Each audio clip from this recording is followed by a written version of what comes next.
Realmente una historia fascinante por tantos años y que tenemos la fortuna, todos los desvelados en esta noche, de saber la verdad respecto a lo que fue la historia de la Cueva de los Tallos, sobre sus protagonistas principales.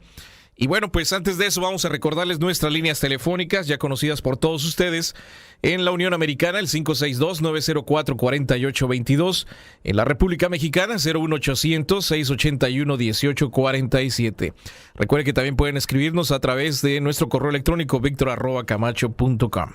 Como les mencionaba, esta noche vamos a hacer un enlace hasta la ciudad de Buenos Aires, Argentina, si no me equivoco. Él es autor del libro Lírico y Profundo, que ahorita va a explicarnos de qué trata este libro. Biógrafo de Julio Goyen, que también nos va a platicar quién fue Julio Goyen. Y nos da muchísimo gusto recibirlo en el programa de Los Desvelados en esta noche a Guillermo Aguirre. Guillermo, ¿qué tal? Muy buenas noches. Bienvenido al programa de Los Desvelados. ¿Cómo se encuentra, Guillermo? Bien, Víctor. Me encuentro muy bien y mejor ahora que he tenido contacto con usted, de quien tengo las mejores referencias, de usted mismo. Gracias. En su programa. Muchísimas gracias, Guillermo. Sí estamos haciendo enlace hasta la ciudad de Buenos Aires, ¿no es así? Es así. Estamos en Buenos Aires, a muchos kilómetros de distancia de Los Ángeles. De un extremo a otro de nuestro continente, pero afortunadamente tenemos la magia de la tecnología y bueno, podemos hacer ese enlace con usted. Guillermo, este libro realmente es importante porque da a luz mucha información, si no, podríamos decir que toda la información auténtica y verídica de un caso muy importante que fue la Cueva de los Tallos, ¿no es así? En efecto, es así. Y usted es el biógrafo de Julio Goyen, que fue uno de los protagonistas dentro de esta historia, ¿no es así? Efectivamente es así, Víctor. Ahorita nos explica quién fue Julio Goyen, cuál es el libro de Lírico y Profundo y qué información viene ahí, pero ¿qué relación hubo entre usted y Julio Goyen para poder haber sido su biógrafo y poder recabar esta información de él? ¿Cómo no? Le voy a explicar, Víctor. Conocí a Julio, de hecho, Julio Goyen Aguado y yo tendríamos, en el caso de que él viviera, la misma edad, porque nacimos con días de diferencias en el mismo mes de septiembre de 1941. Ok. Julio fue empleado de la oficina de un comercio bueno, acá le llamamos oficina de comercio exterior, representaciones extranjeras, que era, digamos, regenteado por mi familia, mi abuelo, mi padre. Ok. Al cual ingresé yo mismo, a trabajar cuando tenía 18 años, a mis 18 años, y Julio Goyen ya trabajaba allí desde 2 años atrás como lo que acá llamamos cadete. Ajá.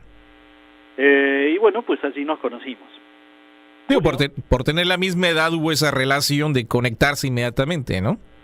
Sí, desde ya teníamos la misma edad y éramos los más jóvenes del personal y teníamos indudablemente una afinidad muy grande, porque Julio era una persona, lo fue toda la vida, hasta sus últimos días, que hacía amistades con una facilidad asombrosa. Ajá. Y bueno, pues conmigo lo hizo. Claro. Y acá empezamos entonces, yo voy a tratar de hacer todo lo sintético posible, porque la historia es larga. Sí. Pero voy a tratar de explicarle, Víctor, cuáles fueron las razones por las que Julio se inició, digamos, en el terreno, en el campo, en el escenario de la exploración. Claro. Vamos a decir esto primero. Ajá. Y esto es porque Julio era mormón. Su religión era mormón. Pese a que nació católico por sus padres. Ajá. Él era nacido en el País Vasco, en España, pero llegó a la Argentina a los 5 años con sus otros 4 hermanos. Sí. Y se crió como un católico bautizado. Pero a los 13 años adoptó la religión de los mormones, debido a que tuvo una relación con una persona, digamos, que lo catequizó. Uh-huh. Y era un mormón hecho y derecho. Okay. Entonces, no sé, Víctor, el grado de conocimiento que tienen ustedes por allá. Sí. Los mormones están, de hecho, en la misma nación.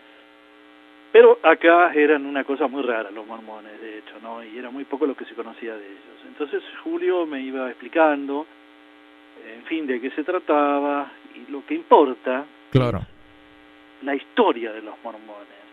que tiene muchísimo que ver. Con la historia de la Cueva de los Tallos, o sea, se relacionan. Sí, se relaciona mucho, porque los mormones sostienen que lo que ellos llaman el profeta, el creador de su religión, un tal Joseph Smith, dijo haber recibido la visita de un ángel que le anunció que en un cerro próximo había ocultos unos, digamos, libros, que más adelante se llamaron libros de Mormón, que solamente al parecer los vio Smith y unos 7 otros testigos se llamaron, y nadie los volvió a ver nunca, aunque se tiene noción de que, digamos, de qué trataban, qué es lo que decían y cómo estaban escritos. ¿Este era un libro en especial, diferente? No, cuando decimos libros no podemos dejar de pensar en los libros actuales, digamos, en encuadernaciones o en todo caso en lo que se parecía a los libros del Antiguo Egipto, por mencionar un ejemplo. Claro. En papiros o lo que fuera, pero no es el caso. Okay. Acá se hablaba de inscripciones en láminas de oro. Oh, o sea, en vez de hojas de papel o algo, eran láminas de oro donde estaba escrito esto. Sí, esto es lo que sostienen los mormones. Ajá. Esto lo dicen oficialmente, ¿no? La historia sagrada de ellos, digamos, el equivalente a nuestra, digamos, en el caso de que usted sea cristiano, en nuestro Nuevo Testamento, por ejemplo, o Antiguo Testamento también, sería eso, ¿no? Es el dogma, digamos, que ellos sostienen, que estos, digamos, libros, por llamarlo de alguna forma, existían y ahí decían lo que fuera. ¿Perdón? Sí, está bien. Bueno, ellos dicen los mormones que estos libros fueron traídos de Palestina, de la antigua Palestina, 600 años antes de Cristo, datan ellos, en un barco, lo cual ya empieza a meternos en problemas porque se decía o se suponía que por aquel entonces no existían barcos de altura con capacidad de navegar los océanos. Pero el hecho es que más adelante veremos que sí, esto era posible. Y bueno, parece ser que los mormones han llegado a las costas de la actual Centroamérica, en todo caso lo que es la actual República del Ecuador, en tiempos remotos, y desde ahí se extendieron y fueron avanzando. Después de muchas peripecias llegaron a establecerse en el este de los Estados Unidos, y después de muchas persecuciones y demás, debido a que ellos adoptaron las costumbres del lugar de donde provenían, polígamos, y eso les ocasionó muchos problemas. A Smith lo lincharon. Bueno, los mormones terminaron estableciéndose, usted sabe, en el estado de Utah, en un lugar donde pensaron que nadie se iba a perseguir. Bueno, ahí en Salt Lake City. En Salt Lake City, sí. ¿Qué pasa? Julio tenía, obviamente, en su cabeza, en su mente, en su espíritu, esta impronta, tenía grabada esta cuestión en la que creía firmemente. Entonces, los mormones le proponen a los miembros de la iglesia que se cultiven, que estudien, y Julio decidió, por su cuenta, dedicarse al estudio de los vascos. Es todo un intríngulis, ¿no? Tanto la raza, si es que aceptamos que es una raza, su idioma y muchas otras cosas. Sí. Los vascos son un gran signo de interrogación. Digamos, en su proveniencia y todo lo demás. Se dicen cosas, pero bueno, no vamos a discutirlo acá. Y Julio, entonces, se dirigió a la Biblioteca Nacional de Buenos Aires. Te imaginas que tenía 18 años. Claro. Y entonces empezó a pedir libros que tuvieran que ver con algo, digamos, vasco, lo cual no es nada fácil porque no había, digamos, mucho material. Mucha información. Eran unos libros escritos por un vasco que se había hecho ciudadano argentino, que se llamaba Florencio de Basaldúa. Este señor, era un hombre de amplísimos horizontes, había sido... era ingeniero titulado, pero también era naturalista, era paleontólogo, era botánico, era filólogo, era una cantidad de cosas. Había escrito unos libracos que Julio empezó a devorar, sin orden ni sin método. Él quería información de alguna manera, ¿no? Claro, y ahí encuentra que Florencio de Basaldúa tenía unas muy locas para aquel entonces y tal vez todavía hoy, teorías acerca de la, digamos, transmigración, del origen de diferentes pueblos y cómo migraron en los continentes en tiempos muy remotos. Okay. Y Julio, bueno, pues empezó a devorar literalmente esto. Encontró algún parangón con el tema de los mormones, ¿no? Por aquello de que venían de otro continente y se establecieron en este continente, llamémosle americano, porque, bueno, era toda una cosa rara. Claro. Efectivamente. Ajá. Pero lo curioso del caso es que Basaldúa no se limitaba a hacer, o a repetir en todo caso, una teoría de la migración de individuos de lo más aceptado, que sería el continente europeo, en todo caso, o africano, o asiático, hacia el americano, sino que lanzó la aventurada teoría de que la cosa había sido al revés, de que en realidad el continente llamado Atlántida, conocido como Atlántida o supuesto como Atlántida, ajá, al que se lo ubica habitualmente en el océano Atlántico, y generalmente se piensa que estaba ubicado en las llamadas columnas de Hércules, se diría la salida del estrecho de Gibraltar, al océano Atlántico. Pues Basaldúa pensaba otra cosa. Él pensaba que este continente estaba en el actual océano Pacífico. Okay. Y que debido a cataclismos el continente se fue sumergiendo lentamente.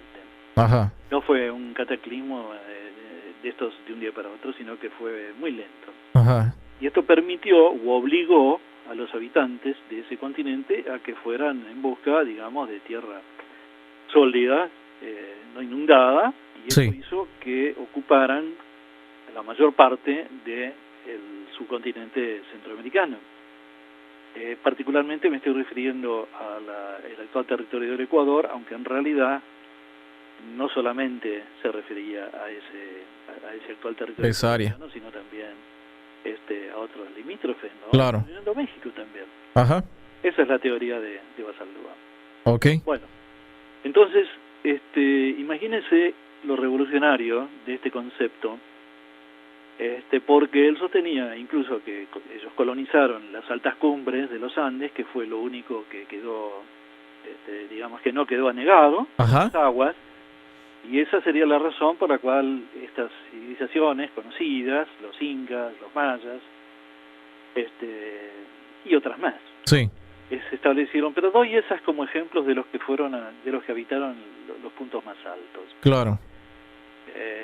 Voy a hacer una pequeña digresión. Julio Goyen en sus últimos años descubrió la civilización, digamos, la ciudadela más construida en la mayor altura del mundo, en el cerro Yuyayaco de la Argentina, justamente a 6.000, que es el segundo más alto de América, a 6.000 metros de altura. Bueno, entonces volvemos a que según Basaldúa, aquella gente se establecieron, y esta es la razón de esas magníficas construcciones en las alturas, justamente, los cultivos que usted conoce, en terrazas y todo eso.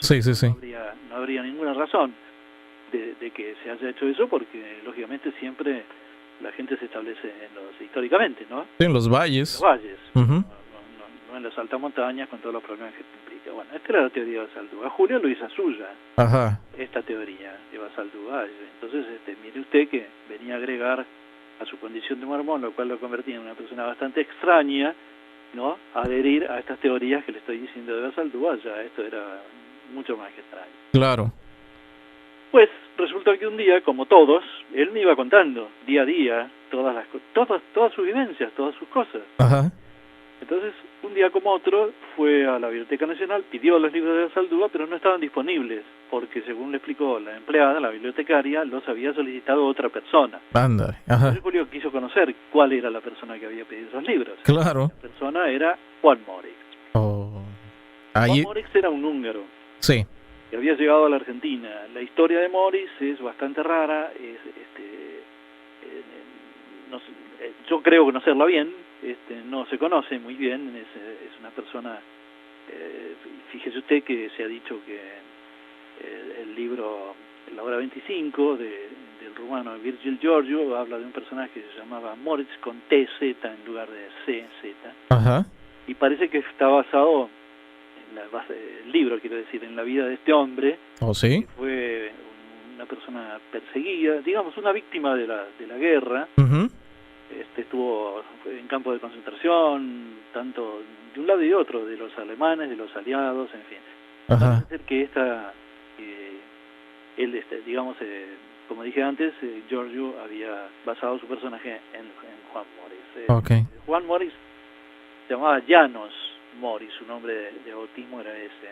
El doctor Juan cuando se nacionalizó argentino. Ajá.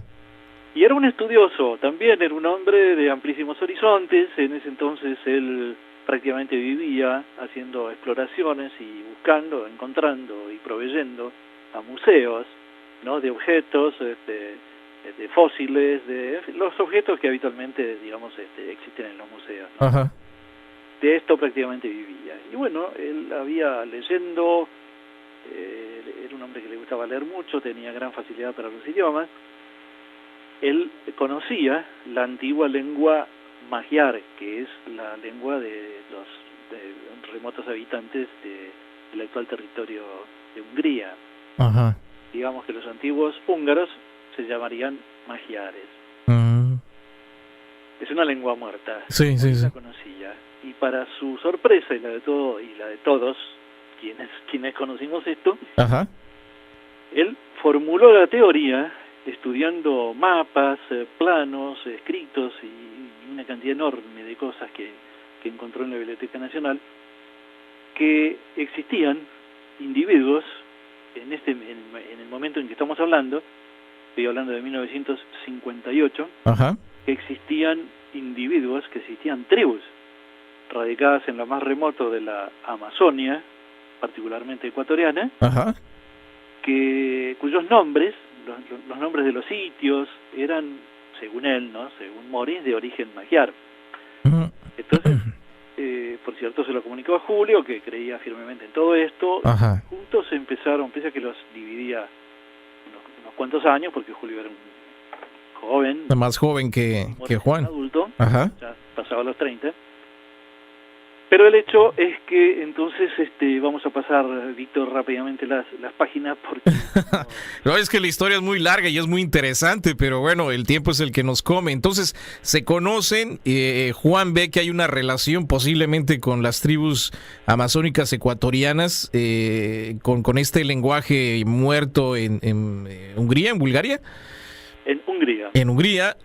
Él era húngaro. Ok, y ahí empieza la relación entre Juan y Julio. Claro, esto se va profundizando y entonces llega un día en que Moritz, digámoslo así, no resiste más y necesita ir a comprobar si efectivamente su teoría era correcta o si era un delirio. Ok. Entonces, asistido ya por el mismo Julio, porque tenía muy buenos amigos, estaba muy bien relacionado. Sí. Lo asistieron económicamente, quiero decir, le consiguieron pasajes y todo lo demás, y un buen día, en el año 1965, Moritz partió hacia Ecuador. Ok. ¿Y qué pasó? ¿Solamente Juan? Juan Moritz, solamente. Ajá. Él solo. Él, de alguna manera, porque en la vida de Juan Moritz se da una y otra vez que las cosas que este hombre hizo, las hizo casi en soledad. Sí. Era un solitario para sus cosas, pero hay que entenderlo, Víctor, porque muchas veces noto que algunas personas se pueden preguntar, pero ¿cómo es posible que se ha hecho estas cosas? Pero yo le voy a buscar una explicación. Las personas que descubren, las que han tenido suerte, está lleno, la historia está llena de personas que han descubierto tesoros. Ajá. ¿Puede creer usted que salen a los cuatro vientos a decirle dónde están, cómo llegar? Y No es posible. No, eso se lo callan, se lo guardan. Bueno, pero por supuesto. Ajá. Esta era la conducta de Moritz. Bueno, él llegó allá. Ahora esa tribu, que efectivamente existe, se los conoce como, tienen varios nombres, pero se los conoce con salasacas, que según Moritz es un viejo vocablo magiar. Ajá.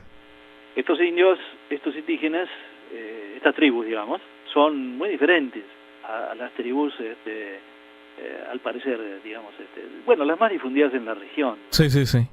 Estos hombres todas estas personas son mucho más altas, son de tez roja, cobriza, Ajá.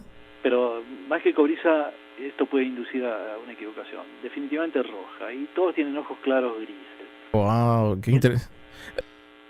Bueno, las conoce y siempre trato de evocar y tratar de reproducir cómo debe haber sido este momento. Sí. Él habla digamos, en forma bien inteligible. Ajá. En magiar. Él se dirige en una lengua muerta al cacique de la tribu, Wow. el cual le responde en la misma lengua. ¿Oh, sí? ¿Se entendieron? Perfectamente. Entonces, esto es uno de los grandes episodios, uno de los grandes capítulos. Increíble. ¿Cierto? Desconocido generalmente. Claro. De Juan Morix. Pero también es importantísimo, porque toda esta relación que yo le vengo mencionando a Víctor tiene un correlato. Claro. Como yo le dije a usted que Juan Morix era una persona que estaba en permanente contacto con museos y todo lo demás, por supuesto, él no desdeñaba y le interesaban lo que podríamos llamar genéricamente y muy ampliamente tesoros, ¿no es así? Ajá. Porque en el mundo de la arqueología, más de encontrar huesos, fósiles, piedras, o lo que fuera, ajá, y flechas, usted sabe bien que de pronto se encuentran auténticos tesoros, ¿no? Claro. Metales preciosos, piedras y lo que fuera. Y Morix estaba familiarizado con ese tema. Sí, sí, sí. Entonces, él le pregunta a los caciques, a los jefes, si conocían algún sitio por allí, qué es lo que hubiera hecho cualquier persona, porque en tren de exploración, él como mínimo hubiera seguido los pasos de tantos que anduvieron por allí desde la época de la conquista española, claro, de todos orígenes, que procuraban por todos los medios encontrar dónde estaban ocultos los tesoros, cuya evidencia era notoria, porque los veían, los tocaban, eran tangibles, ¿no? Sí, pues el famoso... Lo que nunca nadie pudo detectar, ajá, descubrir, era dónde estaban guardados, dónde están guardados. Continúan estos tesoros. Bueno, pero es que esto es así, nadie puede decir se vaciaron, no hay más nada. Claro, claro. Bueno, en algún lugar tenían que estar. Entonces, conducido o autorizado en todo caso por estos salasacas, por estos magiares o como usted acepte que se llamaban, ajá, digamos, lo pusieron en contacto con otros indígenas que habitan la región cercana, que se los denomina genéricamente jíbaros. Sí. Son otra clase, es otra etnia, pertenecen a otra cultura totalmente diferente, y son los que viven en la región de lo que, siendo al grano, sería la Cueva de los Tallos. ¿Esta tribu de los jíbaros no son los que hacen las cabezas pequeñas, las reducen?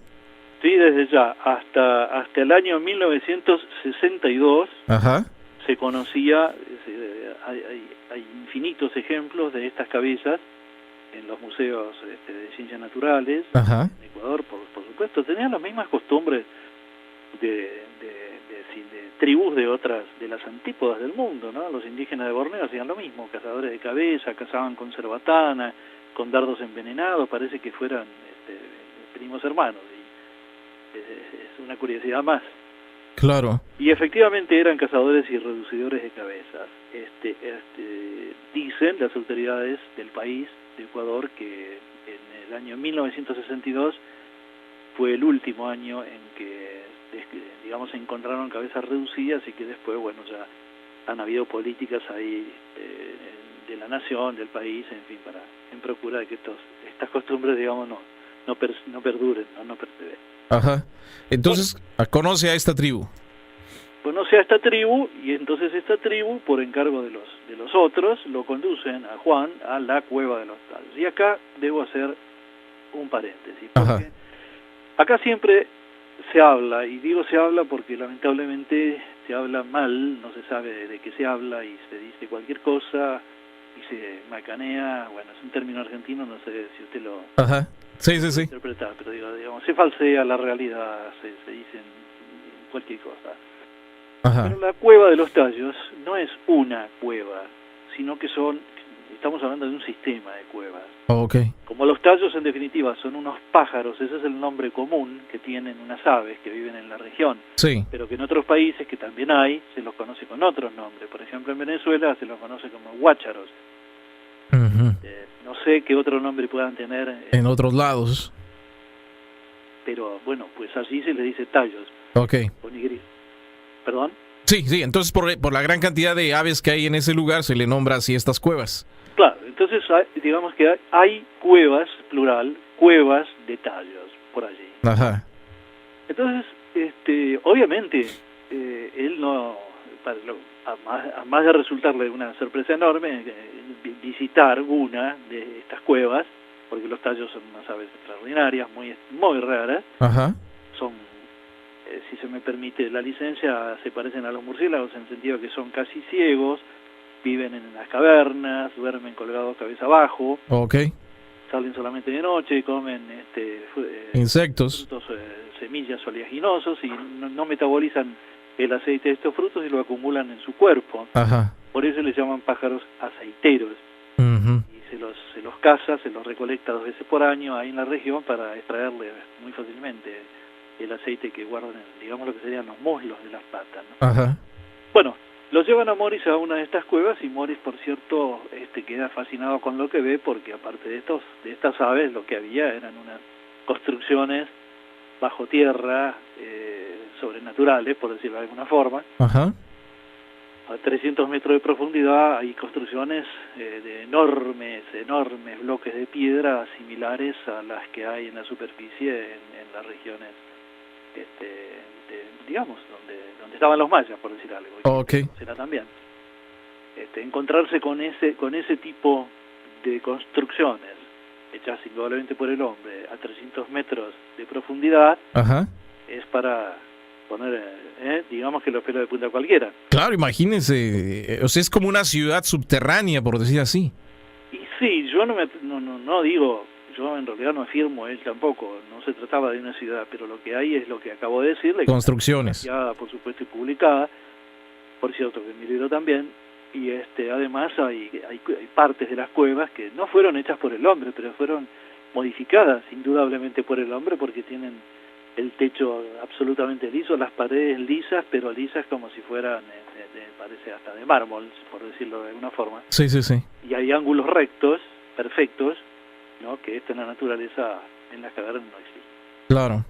Bueno, Morris se encuentra con eso y entonces pregunta sobre otros temas, sobre tesoros y qué sé yo, y dada la influencia enorme que él ejercía sobre las personas, Uh-huh. lo demás, lo conducen a otra cueva. En realidad, luego se conocerían 5 entradas. Ajá. En distintos lugares, incluyendo una en Perú, y se afirma que todavía hay una en Venezuela. Wow. Porque es todo un sistema, ¿no? Es todo un sistema de cavernas, lo cual no debe sorprender mucho a la gente, porque los iniciados en el tema de la espeleología, Julio luego fue un gran espeleólogo de clase mundial, saben muy bien que esto es cierto, ¿no? Que hay sistemas. En Estados Unidos hay un sistema que tiene más de 1000 kilómetros. Ajá. Muy conocido, una atracción turística. Sí. Entonces, en este caso, por ejemplo, este sistema de cavernas están conectados Perú, Ecuador, Venezuela y no sabemos qué más. Sí. Esto es lo que ellos afirmaban. Ajá. Y siempre todo esto hay que tomarlo con no diré recelo, pero en todo caso con la reserva que corresponde, porque claro, ninguno de ellos quería referirse exactamente a lo que después usted verá que movió, lo que movió el conocimiento de esto que vamos ahora. Sí. Además están indudablemente estas construcciones están hechas con piedra. Ajá. Que no es la del interior de las cavernas, sino que es andesita, que es una piedra que existe en el exterior, ¿comprende? Oh. Que debemos aceptar que eso en algún momento estuvo en la superficie, o, caso contrario, que fue llevado de alguna forma hasta allí y construido. La teoría más razonable sería la primera, de que esto fue construido en la superficie, pero algún cataclismo hizo que quedara enterradas. Okay. Que sería lo más razonable, ¿no? Pues sí. Aún así digo, las dos teorías pues son increíbles, ¿no? Sí, son increíbles porque yo siempre trato, Víctor,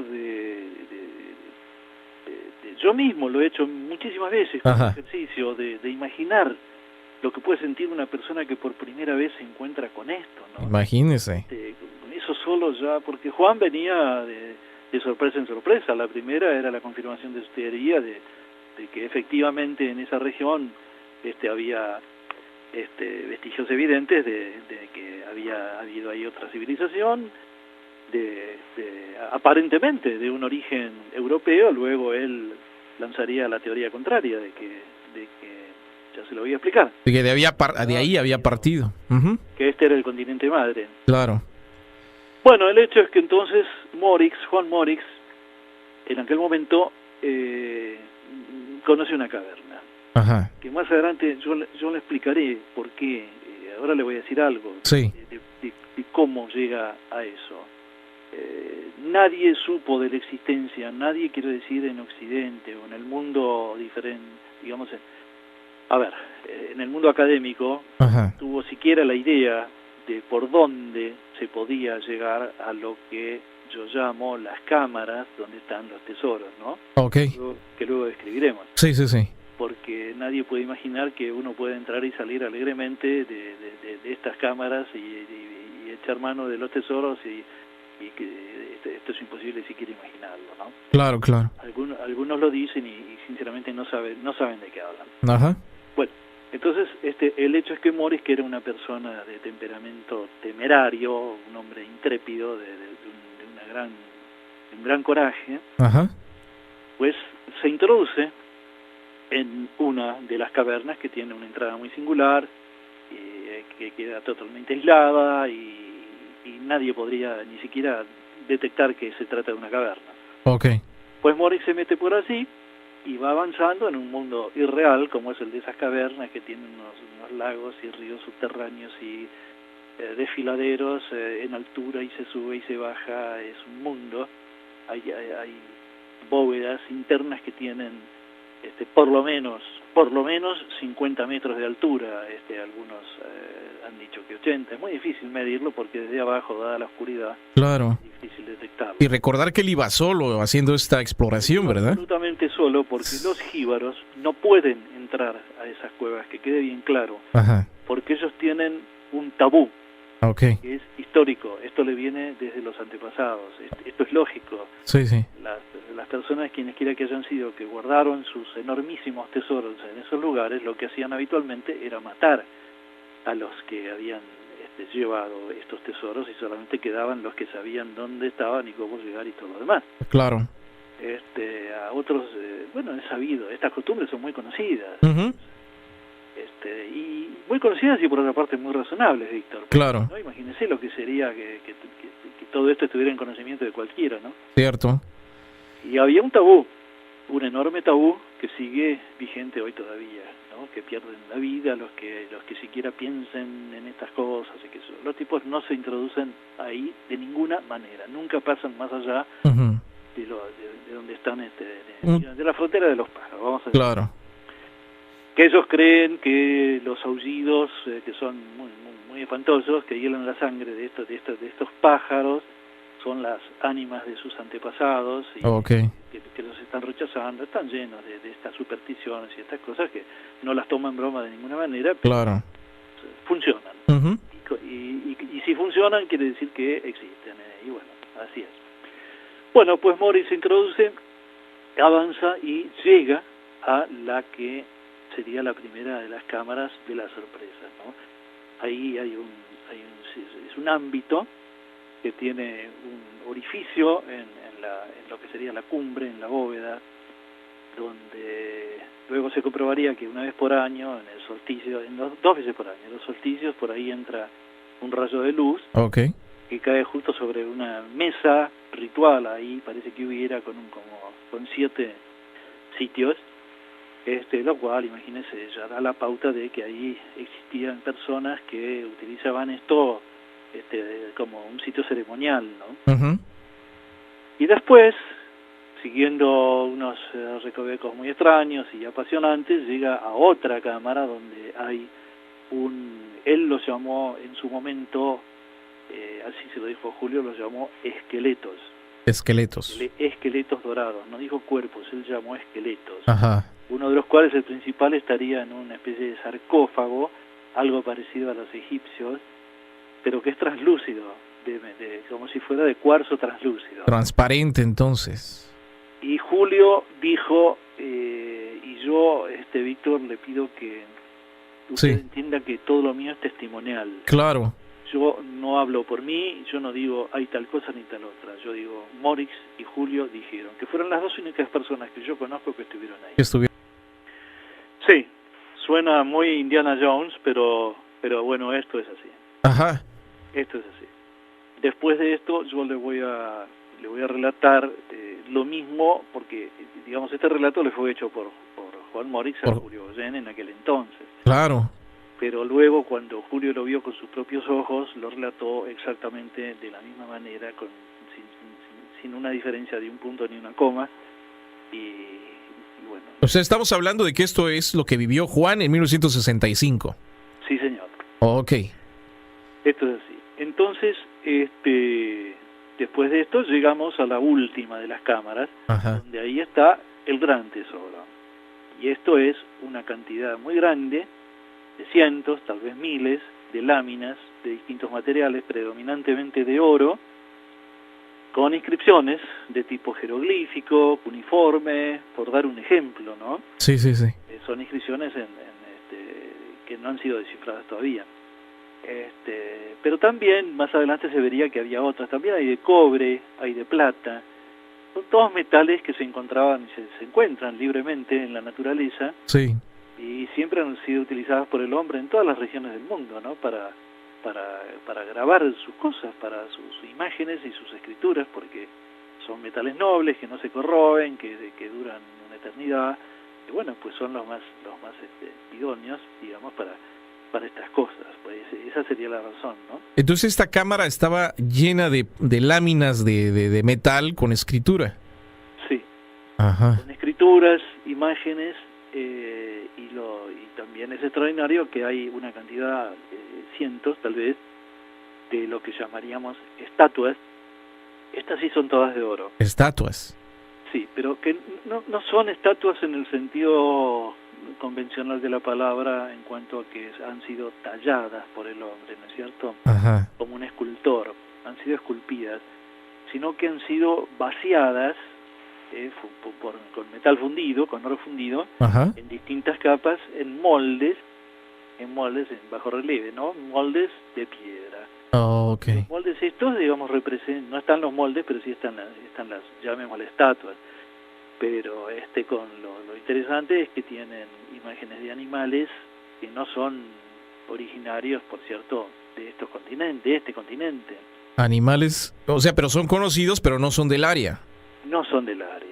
El más sorprendente es el del elefante, pero el elefante africano o asiático, no el mamut que se conoce que anduvo por el norte de América, que se lo ha encontrado en Alaska, en otras regiones, helado, todo eso. Estos son, como digamos así, elefantes más convencionales, pero también toda una serie de animales de otras regiones. Ajá.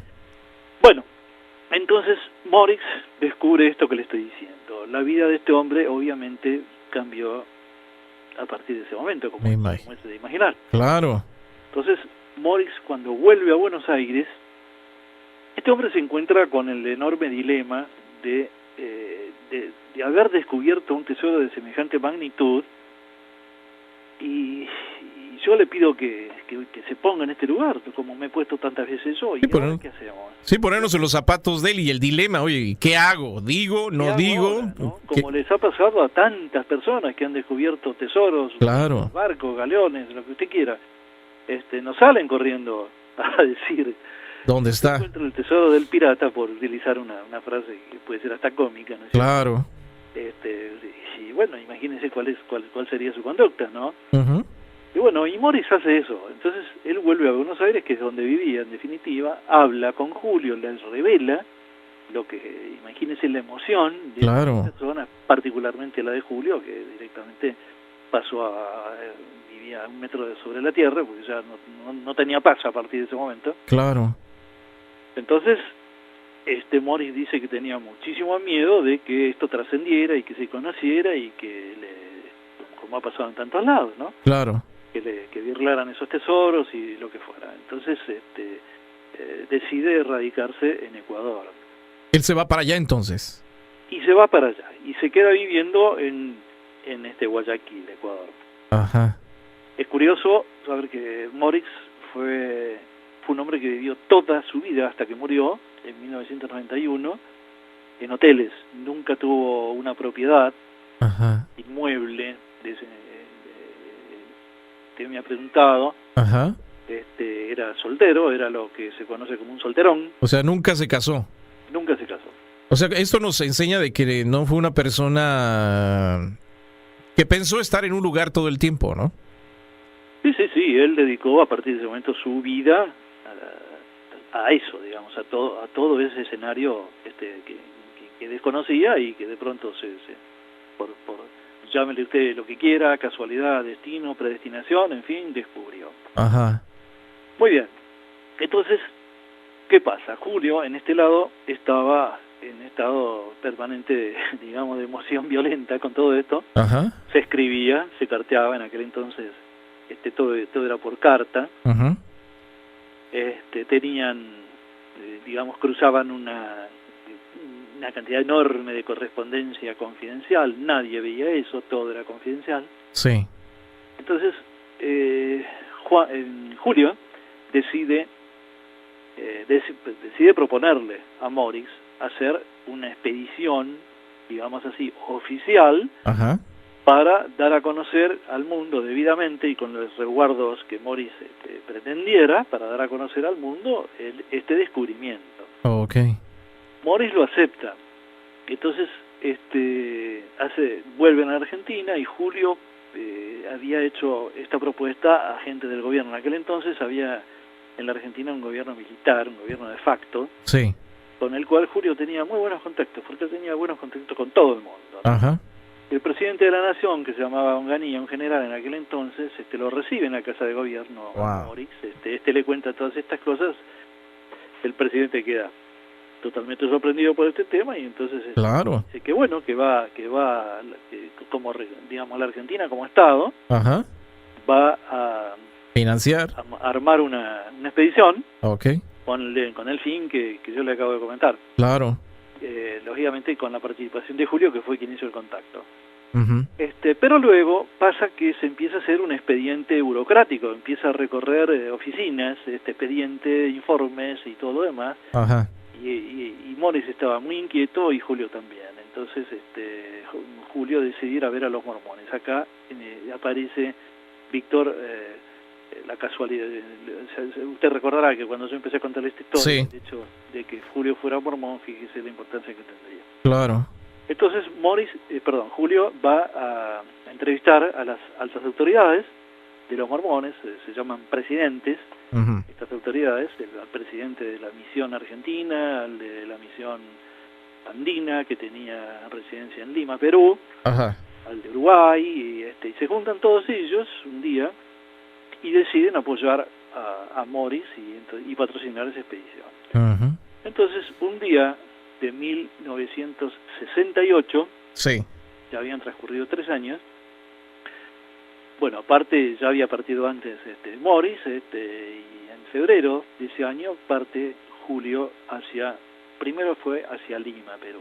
Ajá. Porque ahí se iba a encontrar con el presidente de la misión andina. Julio renuncia a su trabajo en la oficina, imagínese Víctor, ajá, lo que fue para mi padre, que era presidente de la empresa, para claro, que los dejara. Compañeros, que una persona renunciara a su trabajo y partiera, vaya a saber a dónde y a qué. Claro, en medio de la selva, ¿no? A ver qué pasaba. Imagínese, un oficinista de una ciudad, él contaba lo que le había contado a Morris de lo que era transitar por la selva, imagínese. Claro. Bueno, así fue. No había forma de detenerlo. Y ahí partió, se encontró con Morris en Quito, Okay. Ecuador, y ahí tenían que encontrarse con dos mormones que iban a ser las personas designadas por la Iglesia de los Mormones para acompañarlos en la expedición. Juan no quería ninguna expedición multitudinaria ni nada, aceptaba solamente que fueran estas dos personas. Okay. Entonces iban a ser 4 en total. ¿Perdón? Iban a ser 4 en total los que irían en esta expedición. Iban a ser 4. Sí. Okay. Así es. Los dos mormones eran el presidente de la misión andina, como le dije, que tenía radicación en Lima, Perú. Ajá. Que se había llegado hasta ahí, se llamaba John Avril Jesperson, y el otro, que también era norteamericano, estadounidense, se llamaba Robert Wells, era el gerente de un gran banco estadounidense con sede en Quito, Ecuador. Okay. Bueno, ¿qué pasa? Morris era muy desconfiado, no estaba muy a gusto. Sí. Con lo que tenía por hacer. Luego diría que desconfiaba de las intenciones de estas personas. Ajá. Y por casualidad, gracias a de hecho, Morris estaba radicado, como le dije, en Ecuador. Sí, en Guayaquil. Pero él tenía amigos y conocidos. Entonces le dicen que se han enterado de que este señor Robert Wells estaba haciendo tramitaciones tendientes a registrar un eventual descubrimiento a su nombre personal y al de la Iglesia de los Mormones. Imagínense que, enterado de esto, Morris, que era un hombre de gran temperamento, claro, le dice a Julio que a partir de ese momento empieza a navegar a dos aguas, porque tenía un pie en cada lado. Él apreciaba, quería muchísimo, confiaba y creía.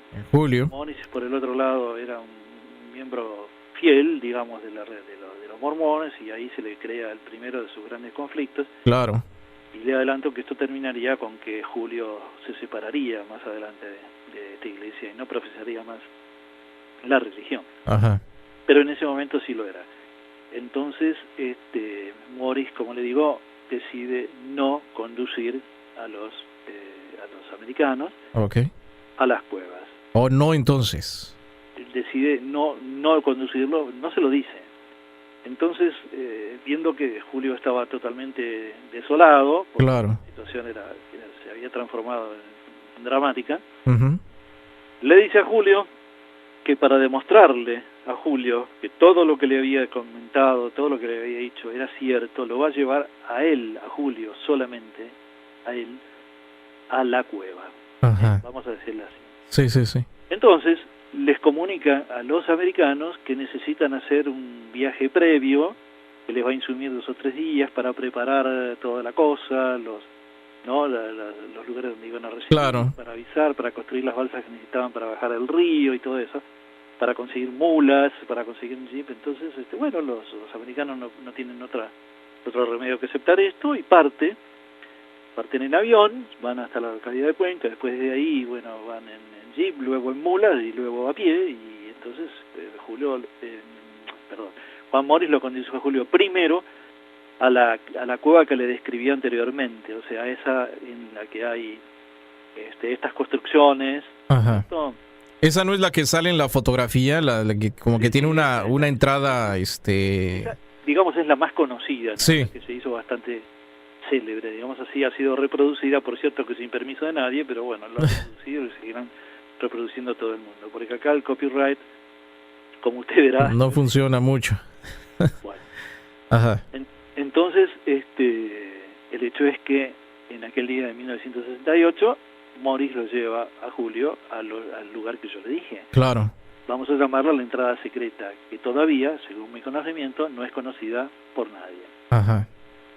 Lo lleva y le muestra todo lo que yo le dije anteriormente. Claro. O sea, el sarcófago, el tesoro de las láminas de oro. Sí. Todo eso lo mira Julio también. Todo eso. Julio ve con sus propios ojos, ve el sitio ceremonial, ve los esqueletos de oro, todo esto está escrito en diarios manuscritos por Julio en tiempo real. Pequeñas hojitas en anotadores, luego en un diario que hizo que jamás publicó. Ajá. ya verá usted por qué jamás se publicó una letra de todo esto. Y esa es la información que usted tiene, que Julio le dejó a usted. Sí, señor. Ok. Bueno, entonces, bueno, pues de todo eso, Julio, imagínese otro cambio fundamental en la vida de esta persona. Claro. Y vuelven a Quito para encontrarse con los americanos. Ahí tenían que tomar un vuelo de línea, luego una avioneta que habían rentado, hay mal tiempo, entonces Wells decide no ir, ya se dio cuenta que la situación se había puesto rara, el ambiente estaba muy feo, Ajá. particularmente con Bones, y luego lo dirían, porque yo también tengo el diario de los mormones, tengo el informe original producido por Jefferson a las autoridades de la iglesia. Ok. Donde dicen, imagínense, la misma historia contada desde dos ángulos diferentes, ¿no? Claro. Bueno, el hecho es que entonces, bueno, ahí los lleva Morris nuevamente a la primera caverna. No sé si usted me está siguiendo bien, Víctor. Sí. Para mostrarle la existencia de una caverna, de la cueva de los tallos, las construcciones esas de que hablábamos, todo eso, ¿no? Uh-huh. Y cuando Jefferson le dice, bueno, a ver, ¿dónde están los tesoros? Usted imagine los diálogos que se pueden haber producido en ese momento. Claro. Yo los tengo transcritos perfectamente, pero vamos a imaginarlos. Ajá. Juan le empieza, digamos, a buscar excusas para no hacerlo. Dicen que necesitan más tiempo, que tienen que ir río arriba, luego dice río abajo, que las balsas, que la lancha, en fin, empieza a decir. Después se explica claramente que era porque no quería hacerlo. Tampoco lo quería dejar a Julio, si no los hubiera mandado directamente, ya sabe usted a dónde, pero lo que pasa es que lo hacía por Julio. Claro, por lo menos que vieran la entrada de la primera cueva. Claro. Ajá. Entonces el hecho es que llega el momento en que tienen que volver. Esto duró unos pocos días, unos 7 días en total de ida y vuelta, y bueno, vuelven cada uno por su lado. Jefferson totalmente en una mezcla de desconsolado, de incrédulo, de no sabía si creer que esto realmente existía o si no. Ajá. Esto crea un problema grave en la iglesia, que consta porque están las cartas, las notas que se cruzaron entre ellos, algunos defendiendo a Morris y a Goyen, otros diciendo que era un falsario. Ajá. Lo que pasa es que jamás lograron ni siquiera decir una palabra acerca de la conducta de Morris, en el sentido de que él jamás procuró conseguir un centavo. Sí, que nunca pidió dinero a ellos, ¿no? Lo que en todo caso uno imaginaría que alguien podría hacer, ¿no es cierto? Y nunca explicó que el por qué Wells había tramitado estos documentos sin autorización de Juan o de Julio. Bueno, en muchas cartas, decenas de cartas. Ajá. Que le manda Juan a Julio, y que le manda incluso a los directivos de la iglesia, los llama delincuentes, los llama los insulta directamente, ¿no? Ajá. Los apostrofa, le dice que son unos mercenarios, comerciantes, que lo único que les interesa es el dinero, que no les interesa la cultura, ni nada. Y bueno, esto es así, esto es historia. Claro. No lo voy a aburrir con todo esto, pero no termina ahí, porque luego cuando yo paso a heredar todo esto y a conocer, yo lo conocía todo esto en tiempo real, Víctor, yo creo que usted entienda. Sí, o sea, usted se enteraba de todo eso por la amistad que había con Julio. Claro, yo no es que me encontré con un cajón donde estaban todas estas cosas. Sino que usted escuchaba. Iba conociendo, y Julio me iba dando cosas a mí para que yo se las tuviera en secreto, que no lo sabía nadie, ni su familia lo sabía. Increíble esto. Sí, bueno, Juan, que ya había decidido, ya le había comunicado a Julio que no los iba a conducir a los tesoros, busca excusas para no llevarlos, y no lo hace terminantemente, como luego lo expresaría de mil formas. Luego explicaría que para no dejarlo a Julio Ollén en una posición más desairada todavía, porque por supuesto lo iban a culpar de alguna manera a Julio, porque digamos, de haberle presentado a los mormones a una persona que en definitiva no cumplió con lo que se había programado. Lo acordado. Bueno, las razones son las que ya dije. Sí. Ellos tampoco hicieron, pese a que, como le digo, las más altas autoridades de la iglesia sancionaron moralmente a estas personas, ¿no? Ajá. Porque se dieron perfecta cuenta de lo que había sido. Lo que pasa es que ellos no sabían que Morix había llevado a Julio particularmente a ver los tesoros. ¿Comprende, Víctor? Claro. Esto ellos lo ignoraban. Lo único que tenían ante sus ojos era que Morix no los había llevado a ellos como estaba previsto. Cierto.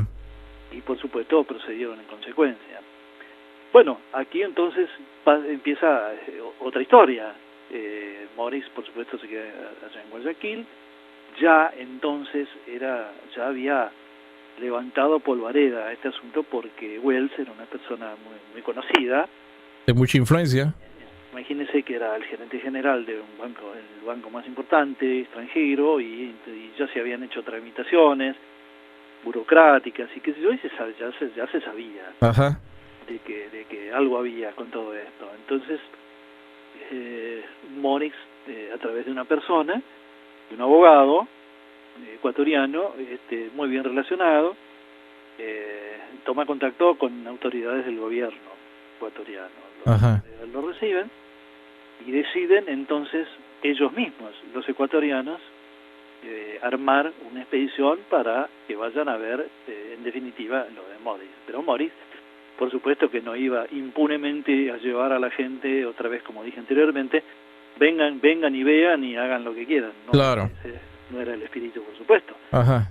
Él empieza a elaborar un programa que después respetaría toda la vida, que digamos, que contemplaba las condiciones que él imponía. Ajá. para llevar a la gente. Entonces las condiciones era que él fuera reconocido como el director supremo de cualquier expedición que se hiciera, por aquello de los derechos que tiene un descubridor. Claro, claro. Luego, en segundo término, que se creara una comisión de notables, así la llamó él, de todo el mundo, ¿no? Que dieran, digamos así, garantía de seriedad a lo que allí se encontrara. Claro, que no fuera un saqueo, ¿no? Por parte del gobierno ecuatoriano, de repente. Claro, la palabra es esa. Ajá. Y después, bueno, también pretendía la inamovilidad de todos los objetos que allí hubiera, que no se sacara nada, que se lo fotografiara, que se los estudiara, se lo filmara, lo que fuera, pero que no se removiera nada, porque imitando, digamos, lo que ha pasado en tanta parte del mundo. Claro. El mejor ejemplo, bueno, usted lo sabrá, en su país, Dios mío, las cosas que tienen que haber pasado. Claro. Conocidas y desconocidas. Y bueno, en Egipto, usted sabe lo que ocurrió. Claro. Con las tumbas de Tutankamón y todo lo demás. Entonces así que años después el bisnieto de Lord Carnarvon, yo lo menciono en el libro porque es un hecho conocido. Ajá. Que un mayordomo del castillo, ahora en tiempos contemporáneos, le dijo al bisnieto, ¿qué hacemos con las cosas que tenía el viejo Lord Carnarvon en tal lado? ¿En qué lado? En una cámara secreta que tenía por ahí. El tipo tenía una cámara llena de objetos que nadie sabía que existían, procedentes de Egipto. La tumba de Tutankamón. Bueno. No me quiero ir por las ramas, pero... Ajá. Entonces se organiza una expedición, sí, en 1969. Ok, el año siguiente. Sí, una expedición ecuatoriana, oficial. Ajá. Ya del gobierno, patrocinada por el Estado ecuatoriano. Pero Morix, aparte de expresar esas condiciones que yo le dije anteriormente, divide la expedición en dos tramos. Dice, primera parte, segunda parte. Ajá. Primera parte va a ser que los voy a conducir a tal lado. Otra vez a la, llamémosle, primera caverna. Caverna, ajá. A usted le llamará la atención que el propio Estado ecuatoriano no tuviera conocimiento de la existencia de estas cavernas, y si lo tenía era por oídas y qué sé yo, pero nunca jamás habían tratado de hacer nada. Claro. ¿No? El hecho es que, aunque parezca mentira, un húngaro nacionalizado argentino es el que les muestra el camino a unas cavernas que hay en su propio territorio. Ajá. Hacen la expedición, la primera expedición de 1969, a la que Morix la llama Taltosok Barlagia, que son términos húngaros, que se refieren justamente a esa caverna. Ajá. Pero aclara firmemente que solamente se producirá el segundo tramo, el segundo capítulo de estas expediciones, si el gobierno acepta cumplir los requisitos que él planteó. Okay. Entonces van, hacen la primera expedición, ahí ya es una expedición más nutrida, son 10 personas, incluso periodistas, fotógrafos, bueno, sacan fotos y todo lo demás. Claro. No los lleva a la cámara, por supuesto. Nada más a la entrada de la primera cueva. Pero ya entonces ahí ya se hace más público todo lo anterior. Claro. Vuelven otra vez a Quito, tienen otra vez reuniones ya con las autoridades del gobierno y entonces Morix ve que se está produciendo un movimiento tendiente a, digamos, si yo digo a saquear las cavernas, usted quizás verá que yo me estoy metiendo en camisa de 11 varas. No, pero pues básicamente es lo que se quería hacer, ¿no? Saquear los tesoros. Claro, lo que pasa es que el gobierno, sin la intervención de Morix, arma otra expedición, en este caso comandada por la misma persona, digamos, que lo había acompañado a una de las personas, ¿no? Ajá. Más alta jerarquía que lo había acompañado a Morix en la primera. Sí. Es una expedición, digamos, vamos a decirle, del ejército, una expedición militar. Ok, pero ya sin Morix. Sin Morix. Ok. Viendo lo cual, Morix decide, con el apoyo del abogado que yo le mencioné anteriormente, Ajá. hacer la denuncia oficial de su descubrimiento, ¿no? Ajá, claro. Apego al Código Civil ecuatoriano. Uh-huh. Se hace una declaración, un protocolo notarial, donde dice: yo, Juan Morix, ciudadano argentino, documento tal, qué sé yo, Uh-huh. he descubierto en unas cavernas de la zona de tal lado Uh-huh. unos tesoros que cambiarían el conocimiento de la humanidad sobre la Tierra, dice, por ejemplo. Claro. Estos objetos son de metal, de piedra, en fin, todas esas cosas. Hace la descripción de lo que... Reclamamos los derechos del descubrimiento de acuerdo al artículo tal y cual del código. Es un texto muy largo. Ajá. Esto es aceptado, aprobado por el Estado, protocolizado debidamente. Sí. Pasa por todos los ministerios. Y Morix entonces ahí ya queda como el descubridor oficial de estas cosas. Pero por supuesto había que hacer algo con eso. Ajá, pero esto es sin mostrarlo a nadie, más que a Julio. Y todo un tema. Ajá. Entonces, ¿qué pasa? Al poquito tiempo de darse a publicidad, ya estábamos a fin de los años 69, Ajá. viendo Morix que ya esta gente de Ecuador estaba tratando de hacer de la suya. Guillermo, entonces ve Juan de que pues el gobierno le quiere comer el mandado, como dirían en México. Sí. ¿Y qué pasa? Yo no voy a responsabilizar al gobierno, bueno, absolutamente, pero bueno, acá hay que manejarse con hechos, con evidencias. Ajá. Y esto es, en definitiva, lo que produjo que Morix entonces decidiera que no se iba a producir el segundo capítulo, Ajá. que ya están anunciado, y entonces que en definitiva esto se lo iba a guardar para sí hasta que se dieran condiciones que en ese momento no estaban dadas. Claro. Ahora bien, como esto se da publicidad, ahí aparecen los medios, ahí aparecen los diarios, las revistas, las radios, la televisión, y ahí lo empiezan a entrevistar a Morix, y Morix contesta como era su estilo. Ajá. Nunca jamás daba datos precisos, por supuesto, como es lógico. Esquivando, ¿no? Todo claro, eso. Él siempre decía, a unos le decía una cosa, a otros le decía otro, y encima, como no podía olvidarse de la teoría comprobada por él, ¿no? De la presencia de miembros de antiguas civilizaciones, uh-huh, de otro continente, como serían los Alasacas, lo cual para los ecuatorianos era una enorme sorpresa, ¿no? Claro. Y se mezclaban las cosas, entonces aparecían, hay revistas, yo tengo revistas de la época donde hacen unos reportajes larguísimos, en algunos casos asombrados los entrevistadores de que Morix diga que lo que le dije anteriormente, ¿no? De las migraciones, de continentes sumergidos, de teorías que realmente eran revolucionarias y muy difíciles de aceptar, ¿no? Claro, cierto. Entonces, esto fue a finales del 69, ¿verdad? Sí, esto ya era a fines del 69. Y entonces, enterado, luego diría, de esto que le estoy mencionando, aparece en escena otro personaje. Ajá. Que se llama Erich von Däniken. Oh, ok. Von Däniken es un suizo, vive todavía, es un suizo que fue muy famoso, muy conocido, muy célebre en su momento, en los años 70, porque publicó una serie de libros. Sí. Uno de los cuales, todo sobre temas esotéricos y con teorías muy revolucionarias y compañía, que son conocidas por el público porque algunos de sus libros fueron bestsellers. Y le reportaron una fortuna. Y en uno de ellos, en El oro de los dioses, que tuvo ediciones en prácticamente todos los idiomas, publica en el capítulo 1 su visita a Ecuador, que efectivamente existió, donde lo fue a ver a Morris. Von Däniken va aquí a Guayaquil y lo entrevista a Morris, efectivamente. Ajá. Y le habla de todo este tema. Lógicamente, son sacándolo, bueno, por el momento no lo criticó mucho porque al fin de cuentas era, digamos así, un periodista, un escritor. Ajá. De esos temas le reconozco el derecho.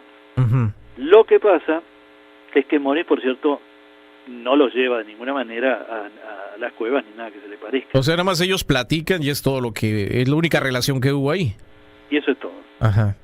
Pero von Däniken publica que él viajó con Morris a las cuevas, que vio, y publica una serie de fotografías. Ajá. De cosas, de objetos, de elementos, ¿no? De oro, él dice, pero que en realidad procedían de museos, ¿no? Del Museo del Oro, del Banco Central de Colombia, también de Lima, ajá, del Museo del Oro, también de México. Son arma un dossier con todo eso, que es el primer capítulo, que esto fue revolucionario, ¿no? Ajá. Entonces él armó una historia que nada tuvo que ver él en esto. No, para nada. Ajá. Con el correr de los tiempos, bueno, Morris lo demandó judicialmente. Von Däniken terminó retratándose, diciendo que efectivamente que él no había estado ahí, que lo había dicho para hacer una especie de reportaje novelizado. Admitió lo suyo, pero esto a Morris y a Julio Goyen los puso muy, muy mal. Claro. Entonces, ahí aparece en escena otro personaje. Yo estoy pasando las páginas rápidamente, Víctor, no porque esté reservándome nada, sino para que... Sí. Tiene muchos personajes. No, y además para que los desvelados lean esta historia con más detalle, recuerden que está el libro Lírico y Profundo, que pueden ustedes obtener a través de la página deepgold.com.ar. Vamos a darlo nuevamente más adelante para que vean buscando papel y lápiz, pero la historia es muy larga. Ahora sí que estamos hablando a pasos agigantados nada más, ¿no, Guillermo? Sí, Víctor, es así.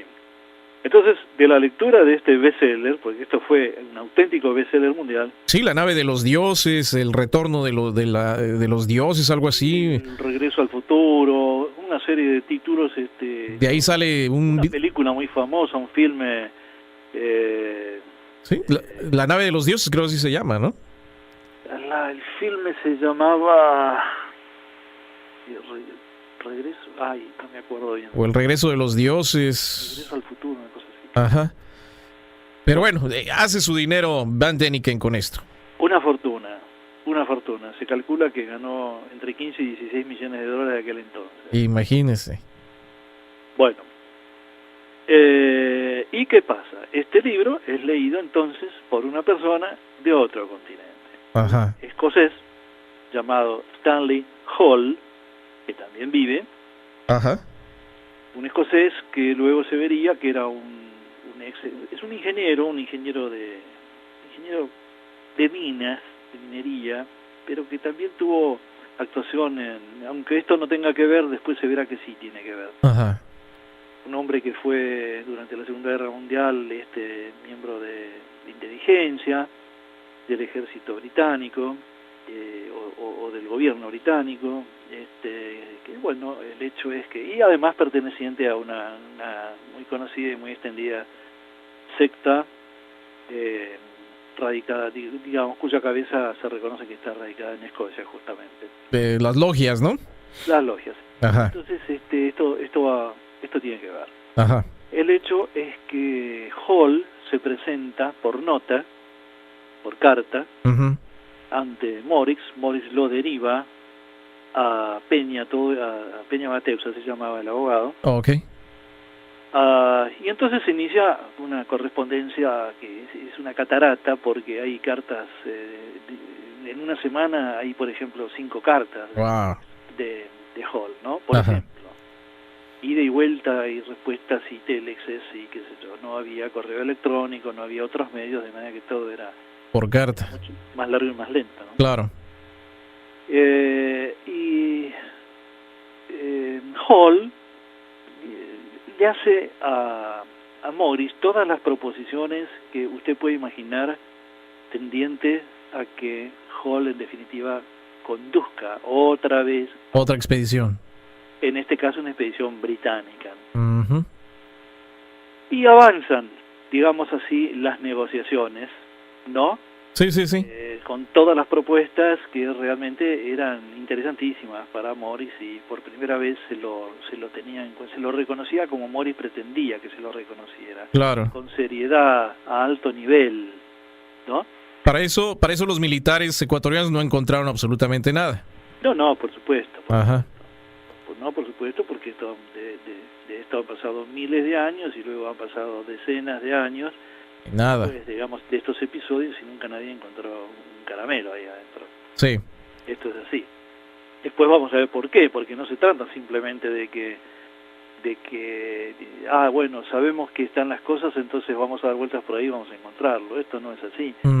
La historia sabe perfectamente que, por ejemplo, con la llegada de Pizarro, por ejemplo, en la época de la conquista, el hermano de Francisco Pizarro estuvo 18 meses recorriendo la región procurando encontrar el sitio donde se guardaba lo que ellos creyeron que era el tesoro de Atahualpa, ¿no? Sí, el famoso Dorado también. Y buscaban el Dorado, buscaban, o sea, era increíble porque tenían las evidencias, se llevaban los barcos llenos de elementos de oro de toda naturaleza, pero nunca pudieron encontrar dónde estaban guardados, de dónde procedían. Claro. Esto es increíble, y yo propongo que se piense en esto otra vez. O sea, aparecían objetos de toda, o sea, torturaban, mataban, hacían todo lo que tenían a su alcance para lograr que les entregaran los tesoros, y cosa que hacían, pero jamás lograron que le dijeran dónde estaban. La fuente de esto. Sí. ¿Y qué sucede? Habían pasado, ya estábamos al principio. Los libros de von Däniken son del principio de los años 70, ya estábamos en 1975 cuando se produce este contacto que yo le menciono. Entonces hay innumerables cartas, incluso algunas confidenciales. Bueno, le hace todas las ofertas que usted puede imaginar a Morix para que conduzca a esta enorme expedición. Le dice que ya ha visitado personalmente a su majestad, lo dice textualmente, a la reina, al príncipe Felipe, al príncipe Carlos, en aquel entonces, ¿no? Esa Ana, que va a ser una expedición militar, que van a participar los regimientos de los Highlanders escoceses, incluso que están entrenando una tropa de soldados gurkhas de Nepal, y que esto va a tener el aspecto, digamos así, de una expedición militar, y esto es así para que Morris se convenza de que... ¿Iba en serio la cosa? ¿Perdón? Que iba en serio, realmente. Claro, de que iba en serio, y en realidad lo que le estaba proponiendo es que con todo ese grupo militar que nosotros vamos a llevar, no va a poder haber ningún saqueo ni nada. Es una cosa que es tratar de ver las cosas desde un ángulo que seguramente ni usted ni yo los vemos desde el mismo. Claro. Pero es así. Hasta llegaron a ofrecerle, no por escrito, pero lo dijo Morris, hasta le llegaron a ofrecer la ciudadanía británica y un título nobiliario, ¿no? Wow. Que después también se lo hicieron a Julio acá en Buenos Aires. Oh, increíble. Bueno, entonces llegamos a un punto en que Morris dice que sí a todo, pero le recuerda que tienen que respetarse los puntos, los requisitos que yo le mencioné anteriormente, Víctor. ¿no? Sí, sí, sí. Que Morris fuera el director de la Supremo de la expedición, que así quedara reconocido, que se creara una comisión de notables, que él tenía que aprobar, Morris tenía que aprobar de todo el mundo, que la inamovilidad de los objetos y que los integrantes de la expedición tenían que ser también aprobados por Morris. Okay. Condiciones bastante sólidas, pero no imposible de cumplir, por supuesto. Claro. Y ahí es cuando Hall entonces le manda una carta donde le dice que por favor comprenda que la corona británica no puede aceptar una expedición de semejante magnitud como la que se está programando al mando de, no se lo dice explícitamente, pero le está queriendo decir está diciendo de un aventurero, ¿no? Claro.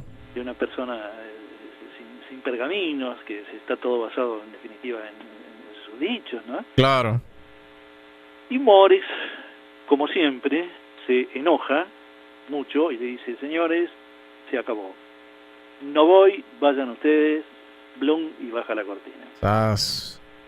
Y Hall le contesta que ya no podía parar todo, que ya estaba un equipamiento enorme, un avión, en un Hércules, es una cantidad de equipo impresionante y todo lo demás, y bueno... O sea que ya no se podía detener esto, que necesitaban hacer algo, ¿no? Se podía detener, estaba la prensa mundial avisada. Entonces la última propuesta que hace Stanley Hall le dice que para garantizar la seriedad de todo eso y que en definitiva se iban a respetar las decisiones, propone nombrarlo director a Neil Armstrong, el astronauta norteamericano.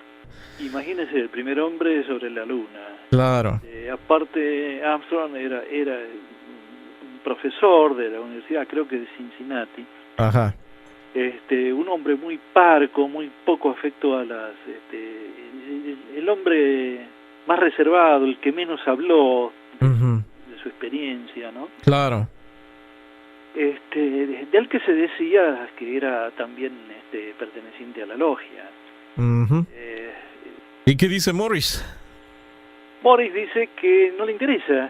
Era un hombre bien educado, pero no contesta mal ni nada, pero dice que no, que si no se respetan las condiciones exactamente como él las propone, él no va a llevar a nadie a ninguna cueva. Wow. Paul le dice que lo siente enormemente, que ha venido trabajando hace tanto tiempo, que la prensa mundial ya está al tanto, que ya están todos preparadas las tropas y los equipos y los ingenieros y los científicos de toda índole, de las universidades británicas y escocesas, y de otros países también. No lo puede detener. Entonces, bueno, pues un buen día se van para allá. Y Morris lo que hace es llamarlo por cable, en realidad. Lo llama por teléfono a Julio Goyen a Buenos Aires y le dice que se vaya volando, ¿no? Literalmente, allá. Y Julio hace eso, se va en 2 días, está en Ecuador, solicitan permiso al gobierno, porque la expedición, si bien se la conoce como la expedición británica de 1976, en realidad fue británico-ecuatoriana, porque Ecuador contribuyó con una cantidad muy grande, con decenas de personas, de científicos, en fin, un general de ejército, de hecho estuvo junto con Julio, con Hall, con Armstrong, en la cueva un día. No bajó, sino que estuvo a la entrada, pero en la cueva ahora verá usted, porque esta cueva por la que fueron es una tercera entrada. Otra. Pero es la a la que siempre llevaba Juan a las demás personas. No. ¿O es otra? Es otra. Es otra. Entonces Julio acepta ir con ellos en esta expedición. Sí, porque Morris lo propone como sus, así, entre comillas, sus ojos y oídos. En el sentido de que la expresión era esta: no vaya a hacer cosa que estos señores, por un golpe de fortuna, encuentren, tomen el camino que no deberían y aparezcan en no sé dónde y estamos perdidos. Entonces para eso fue Julio. A Hall no le quedó más remedio que aceptarlo. De hecho estuvieron juntos todo el tiempo, se alojaron en el mismo hotel, viajaron en el mismo avión, y mientras tanto la expedición, que comprendía 110 personas británicas, más unos 45 ecuatorianos, imagínense lo que era todo esto. Wow. Estuvieron los militares británicos durante 35 días aproximadamente desmontando la selva, el terreno, haciendo un helipuerto, construyendo un campamento militar, cocinas. Imagínense usted un campamento militar en medio de la selva, ¿no? Llevaron equipamiento de minería, grupos electrógenos, ascensores de minas, los que se utilizan para bajar, porque entraron por lo que sería un pozo, una especie de chimenea que tiene más o menos 60 metros de profundidad, por unos 20, 25, tal vez 30 de diámetro, y luego, bueno, se desciende ahí, y después de ahí abajo salen túneles por todos lados, como si fueran los rayos de una rueda, y no queda más remedio que tomar por uno, por otro, por todos. En realidad, los militares estuvieron ahí, como le digo, durante 35 días, pero estas personas que yo le acabo de mencionar, que serían Hall, Armstrong, Goyen y 2 otros científicos de fama mundial, espeleólogos quiero decir, solo estuvieron un día, bajaron, dieron una vuelta por ahí y subieron, porque ya sabían, por 2 razones. Primero, porque Hall le dijo que no lo iba a conducir. Hall sabía que esto era en vano. ¿Comprende? Sí. Y pese a que utilizaron toda la aparatología, toda la técnica, todo lo que había disponible en 1976, no lograron, por supuesto, encontrar nada. Claro, ya lo sabía desde un principio, pero, en fin, obviamente nunca dejaban, creo yo, ¿no?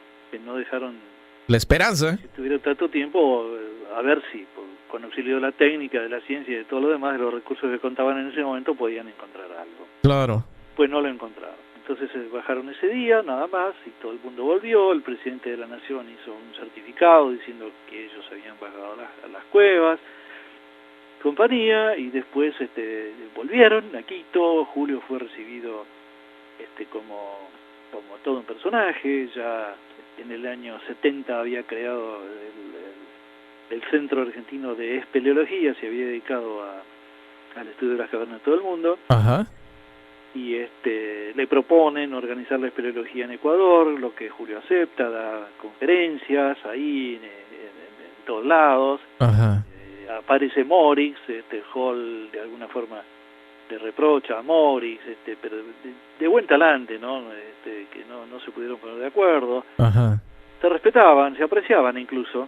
Y bueno, pues así fue la cosa.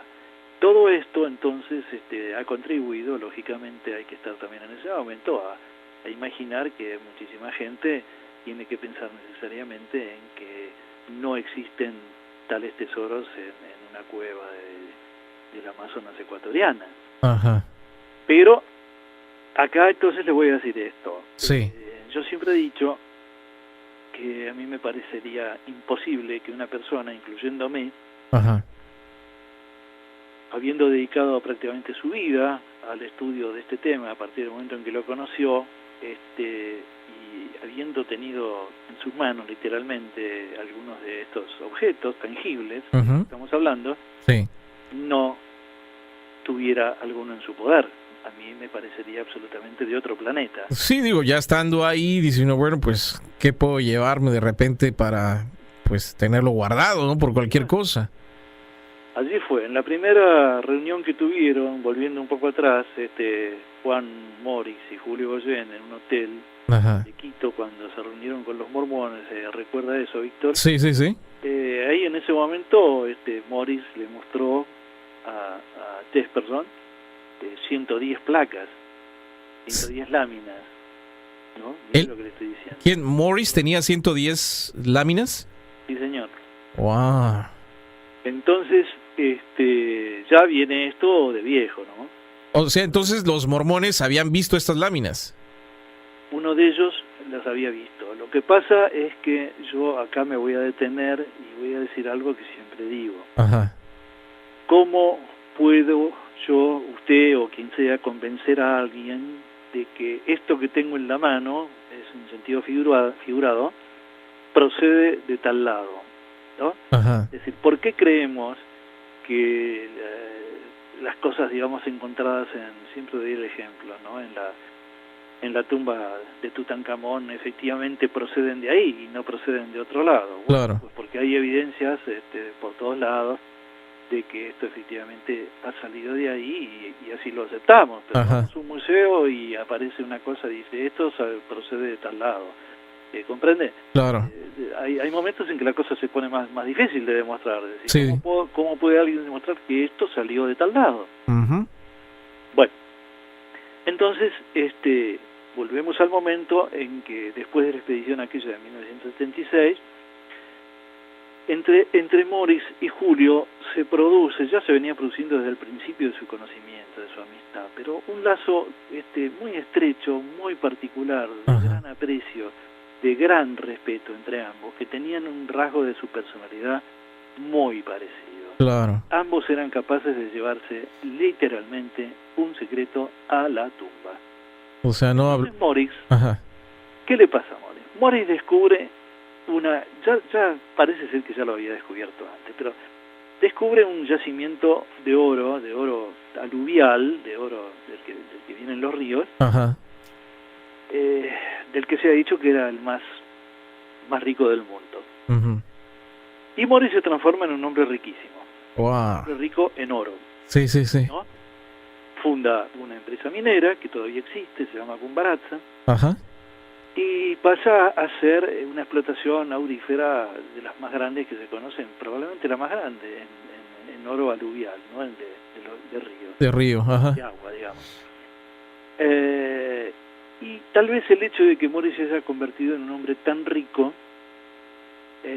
con la personalidad que él tenía y habiendo pasado por las circunstancias que pasó y habiendo sido o traicionado o intentado ser traicionado o lo que fue engañado o no entendido, un hombre con esa personalidad y con tanta fortuna, claro, dijo, bueno, pues no seré yo la persona indicada, ni será este el momento para dar a luz esto, las cosas se han dado de forma tal que no tengo para nada confianza en nadie, que esto no va a ser saqueado, claro, perdón, y por lo tanto yo decido cerrar mi boca, dice, palabra más, palabra menos.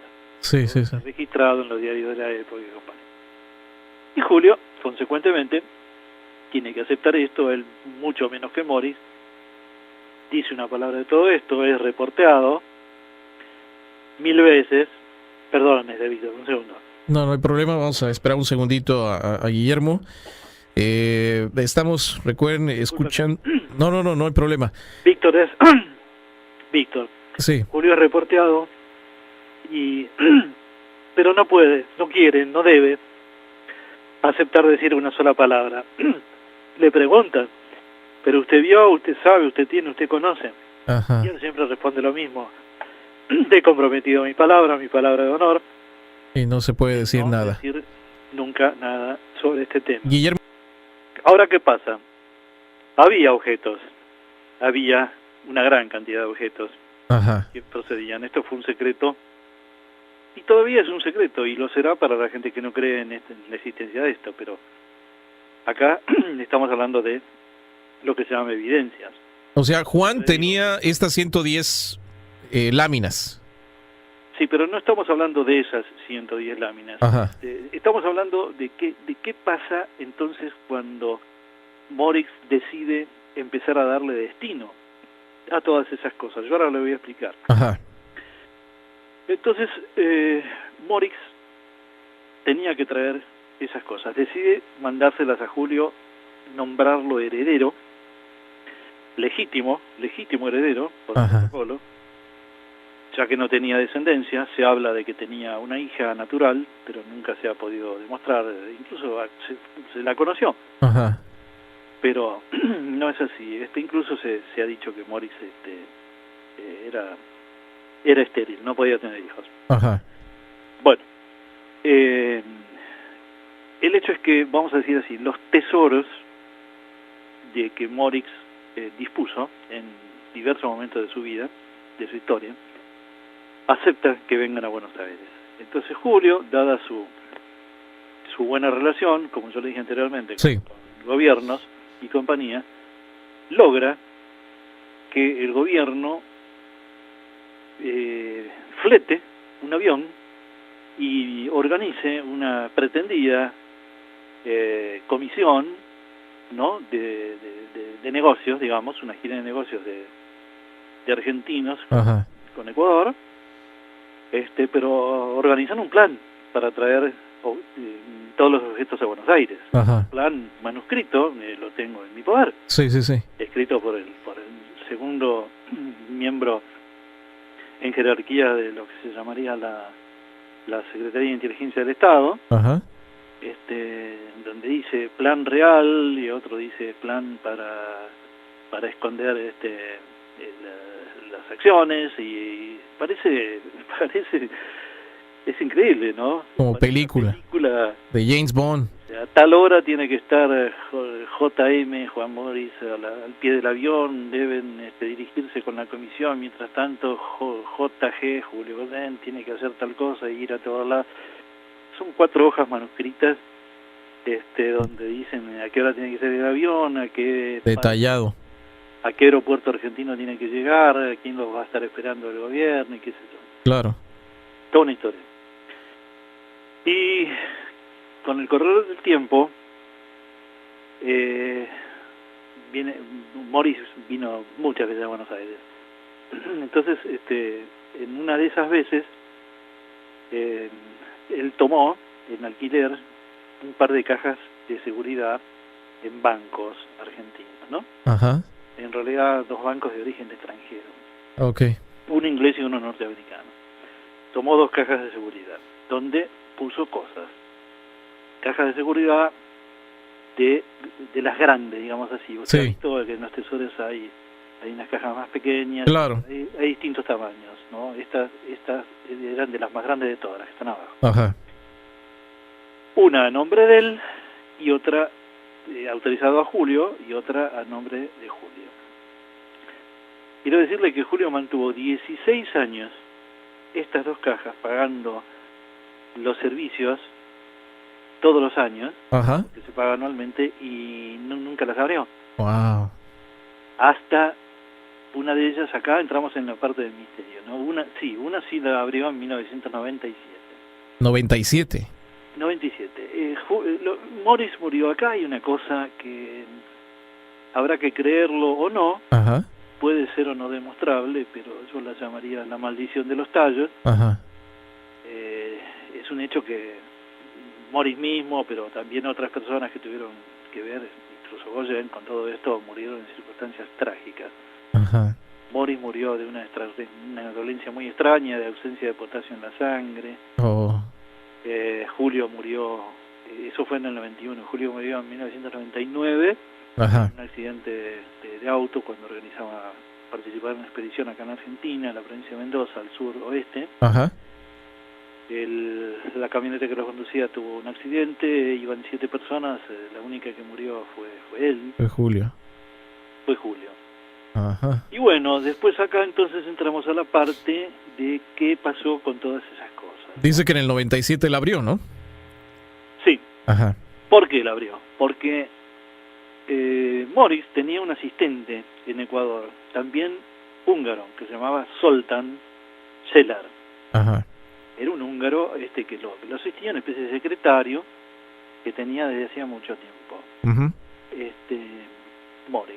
¿Y qué pasa? Cuando muere Morris de forma imprevista, este hombre, vamos a llamarlo Zoltán, que es el nombre de pila, Zoltán de inmediato se empieza a movilizar, porque la muerte intempestiva de este hombre lo coloca en una posición muy rara, porque él sabía que Morris tenía 50 cajas de seguridad de bancos en distintas partes del mundo. Para eso hay que recordar que pues él ya tenía bastante dinero, Morris, ¿no? Claro, era un hombre riquísimo. Fue representante, vicepresidente de la Cámara de la Minería de Ecuador, funcionario, viajó representando a la minería, comprende, se transformó en un empresario, qué sé yo, dejó de hablar de todas aquellas cosas. Pero aquellas cosas, por lo menos las que estaban en su poder, por cierto que existían. Y él decidió mandarlas a las manos de la única persona que confiaba en este mundo. Pero cuando muere, como le digo, su secretario Zoltán sabía todo esto. Sabía que todo había venido de la Argentina. Entonces, este señor, que tiene un hijo que vive todavía, que lleva su mismo nombre, Zoltán Celar, vive en California, justamente, en Estados Okay. Unidos. Julio empieza a recibir en el año 95 una catarata de telexes que les envía el hijo de Zoltán. ¿Me entiende? ¿Me sigue usted, Víctor? Sí, de aquí de California le envía a Julio. El hijo del secretario de Morris le empieza a mandar una catarata. No habla español, la esposa, una Susanita Susi, se presenta hablando un español rudimentario. Okay. Y es la que firma los teles y le dice: mi marido es el hijo de Zoltán y quisiera ir a Buenos Aires a verlo usted porque las cosas de Morris, o sea, se atribuye, digamos así, un protagonismo difícil de entender, porque claro, se trata del hijo del secretario de Morris. O sea, ningún familiar ni nada de eso. ¿Perdón? No, o sea, no era familia, ¿no? O sea... No, ni familia, ni nada. Claro. Por otra parte, ignoraban indudablemente todo que Morris lo había nombrado heredero a Julio, pero tenía conocimiento a través de Zoltán padre de determinados movimientos. Claro. Por eso es que se produce esta aparición en escena de esta gente. ¿Y qué pasó? Y Julio entonces le dice: bueno, está bien, si quieren venir, vengan, ya veremos de qué se trata. Si hay alguna, y le dice, ¿no?, como así hablando en potencial, si existiera alguna caja de seguridad acá en Buenos Aires a nombre de su padre, Zoltán, ¿no?, con mucho gusto yo lo llevaría cuando se diga, y usted puede disponer de lo que sea porque tiene derecho. Claro. Entonces, el hijo de Zoltán inmediatamente se toma un avión y se viene a Buenos Aires en una vamos a decirle expedición, para seguir con ese término, que comprende a personajes tan extraños como un señor que se llama Stan Grist, que es una especie de Indiana Jones moderno, que tiene una cantidad enorme de sitios en la web que pasa por ser un Indiana Jones. Sí. Por ejemplo, es ese. Que viene con un cameraman de la televisión canadiense para filmar, probablemente vendió la entrevista, ¿no?, por así decirlo. Viene también con un abogado radicado en Luisiana, que es el abogado del Zoltán muerto. Bueno, viene el hijo, que le dije yo recién. Entonces estas personas se presentan y escriben, y un periodista también de Estados Unidos, y van escribiendo todo lo que les va pasando día a día en un sitio de internet. Y van diciendo: estamos contando los minutos que faltan para... yo traduje esto del inglés, ¿no?, pero se lo voy a decir en español. Dice: estamos contando, mirando las agujas del reloj para conocer la única persona que queda en el planeta que tiene en su poder láminas de oro de un tesoro del Amazonas. Ellos lo dicen, lo escriben, y eso es lo que justifica su viaje, ¿no?, por haber venido. Esto, Víctor, prueba claramente que ellos tenían evidencias concretísimas de que efectivamente las cosas habían venido a Buenos Aires. Guillermo, entonces llega este chico, el Zoltán, hijo, con camarógrafos y, bueno, en sí estaban grabando un programa de televisión o algo así, ¿no? Sí, en realidad lo que propusieron era que iban a grabar un CD. En aquel entonces era eso lo que ellos dijeron que iban a hacer, y que iban a grabar para la televisión canadiense, probablemente también lo que usted dice, un programa de televisión. Y además lo van escribiendo, ¿no? En tiempo real lo van describiendo en internet, ¿no? Pero sabían que había algo en Argentina entonces. Claro, porque Zoltán sabía de los movimientos de Morris, se lo comunicó al hijo, el hijo puso en movimiento toda esta cosa y hicieron lo que lo llamaron The Buenos Aires Mission en inglés. Misión a Buenos Aires, o la misión de Buenos Aires. ¿Y qué sucedió?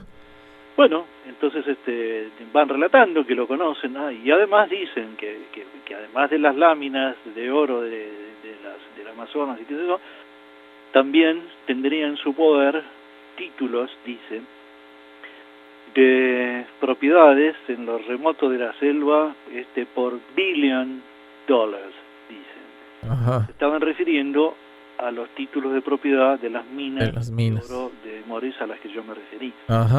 Porque no existía exactamente un título de propiedad, sino que esto era una sociedad por acciones.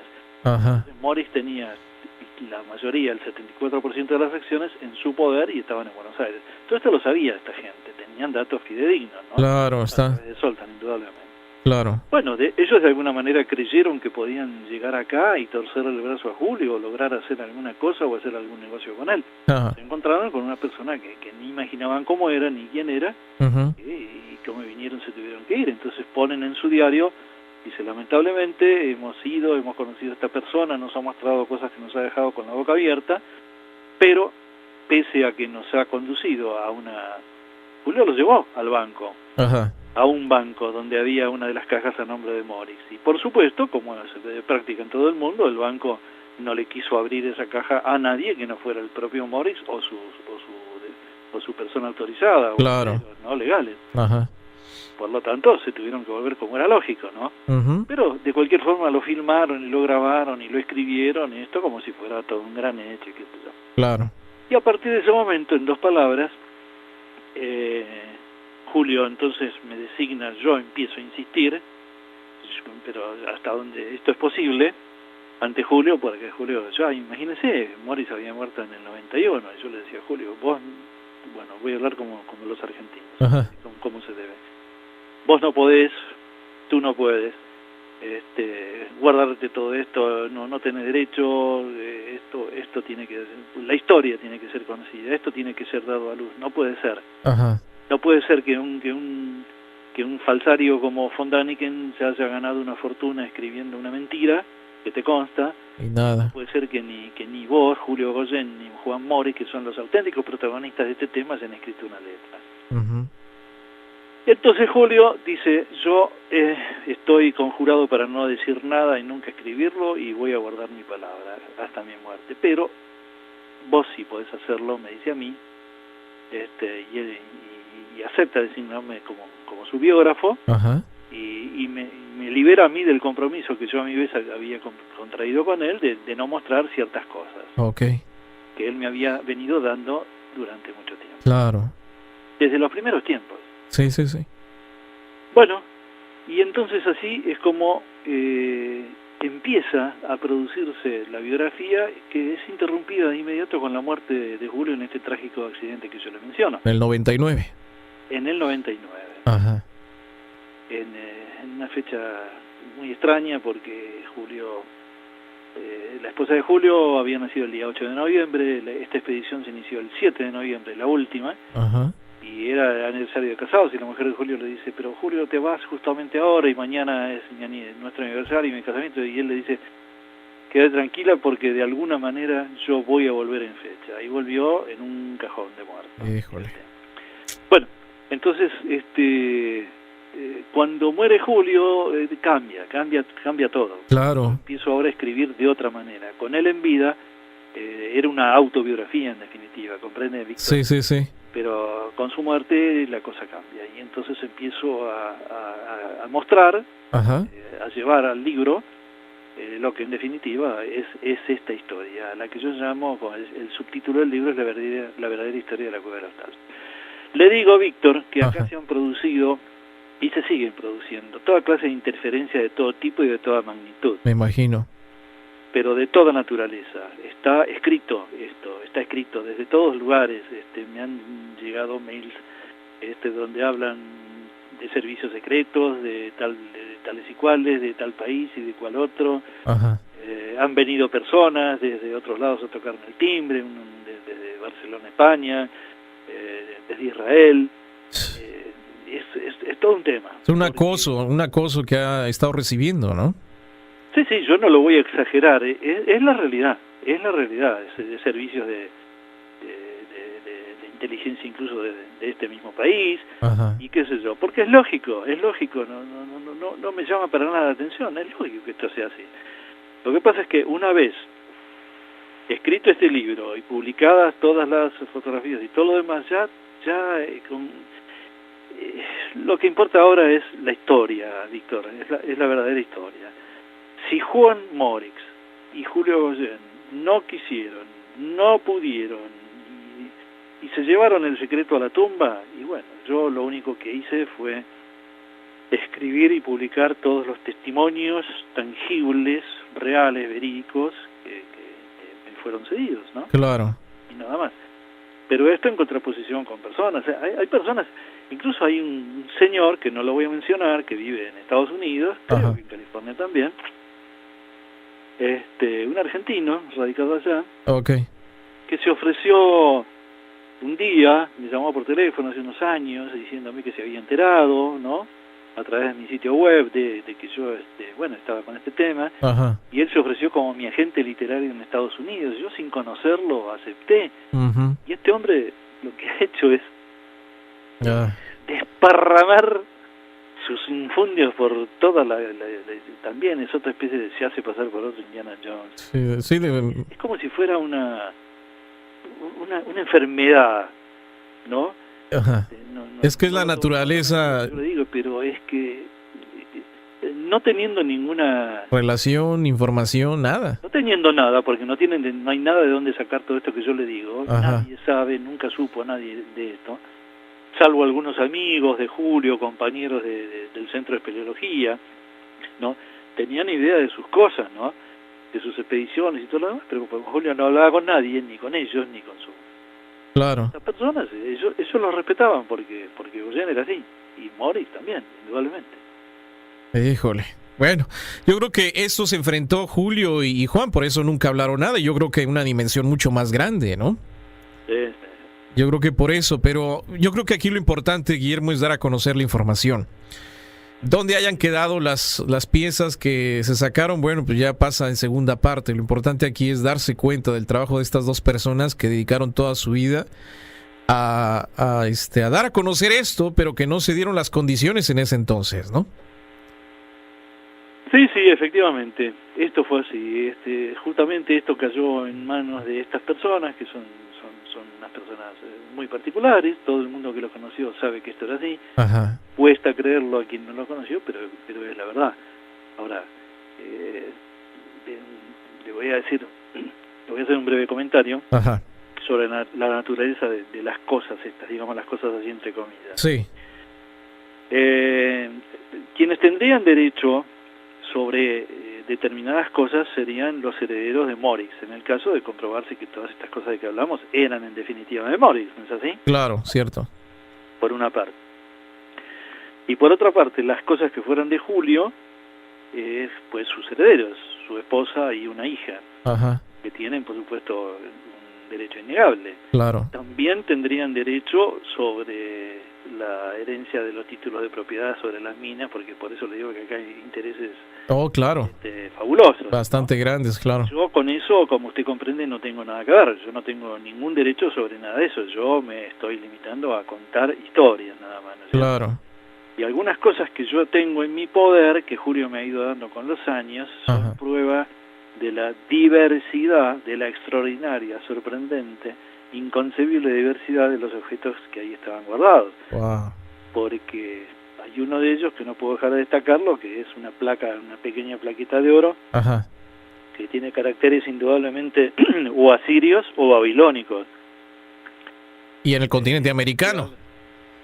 Sí. Hola. Sí, aquí estoy, y mucha gente está detrás de, está buscando esta información también, ¿no? Sobre todo los artefactos, artículos, pero lo que mencionaba es de que una de estas planchas o láminas tiene símbolos muy parecidos a los babilónicos, ¿no? Sí, es una cosa que llama enormemente la atención. La foto está en el libro. Llama la atención porque después de tantos años de hablar de este tema y compañía, si fueran ciertas las teorías estas de que por ese sitio pasaron individuos de diferentes regiones del mundo, no se sabe en qué época exactamente. Claro. Entonces, la evidencia es esa, que ahí hay objetos, por ejemplo ese, que es una pequeña plaqueta de oro, no es una lámina, sino que es una plaqueta sólida, con caracteres, con dibujos, imágenes, que es indudablemente asirias o babilónicas. Increíble. Esto es una cosa que llama la atención.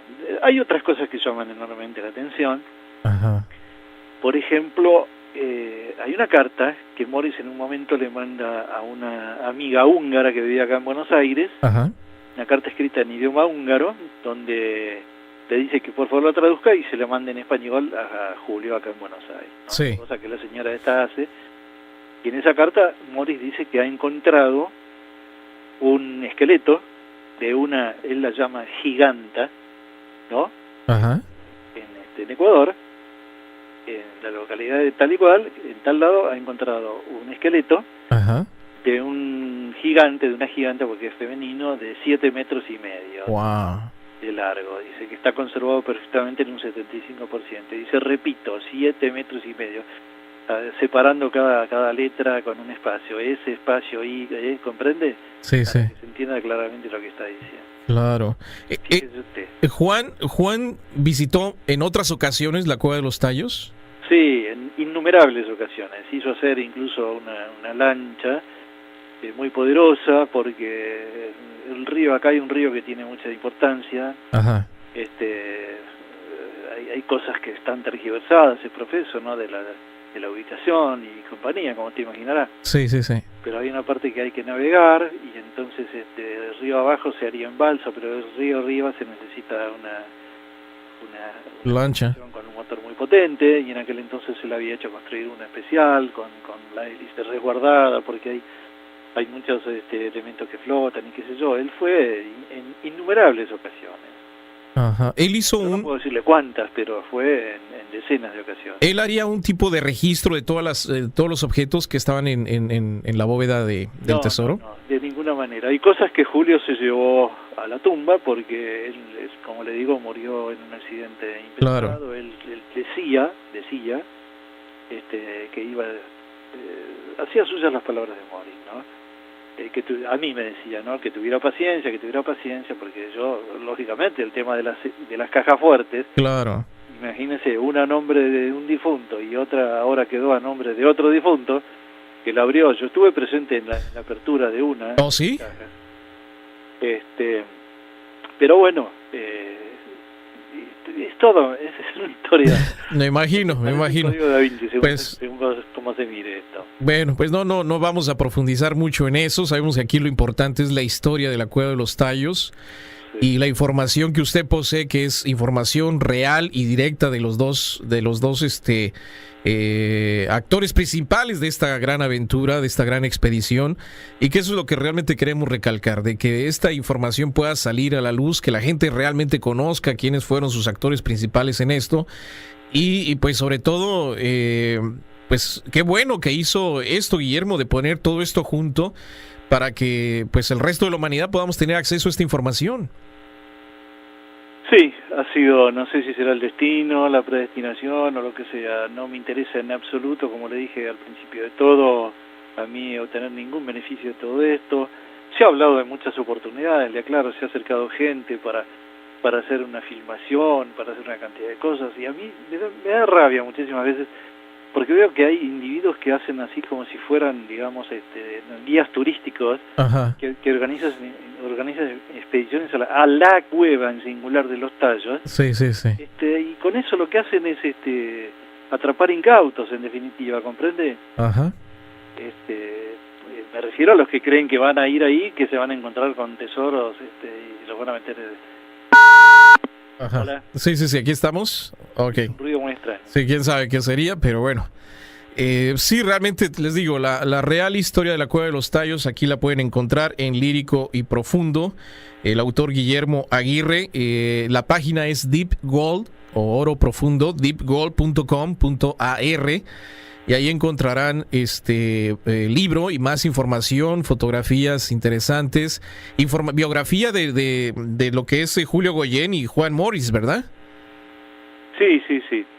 El libro se llama La vida de Julio Goyen Aguado porque ese fue el compromiso que yo asumí con Julio. Julio además tenía otros intereses en distintas actividades. Ajá. Él mismo escribió un libro enorme sobre un tenor del pasado.